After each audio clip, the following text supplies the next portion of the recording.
మీరు పుట్టిన నెల ప్రకారం రామాయణంలో మీకు ఎవరి లక్షణాలు ఉన్నాయో మీకు తెలుసా?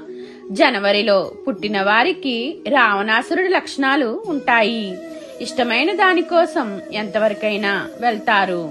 ఫిబ్రవరిలో పుట్టిన వారికి భరతుడి లక్షణాలు ఉంటాయి.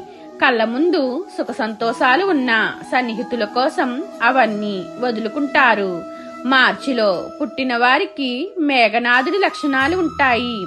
తండ్రికి ఇచ్చిన మాట ఎప్పటికీ జవదాటరు. ఏప్రిల్లో పుట్టిన వారికి లక్ష్మణుడి లక్షణాలు ఉంటాయి. ఒకసారి తన అనుకున్న వారి కోసం ఎన్ని కష్టాలైనా పడతారు. మేలో పుట్టిన వారిలో కొంతమందికి శూర్పణఖ లక్షణాలు ఉంటాయి.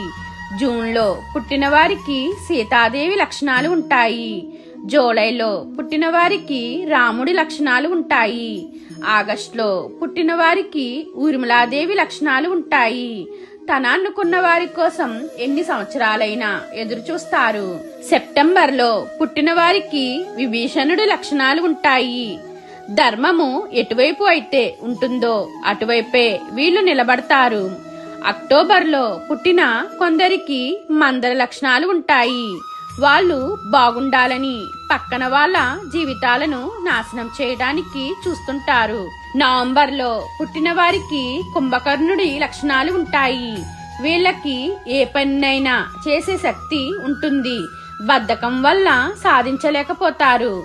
డిసెంబర్లో పుట్టిన వారికి శివుడి లక్షణాలు ఉంటాయి. అన్నీ తెలిసినా తెలియని వాళ్ళలాగా చూస్తూ ఉంటారు.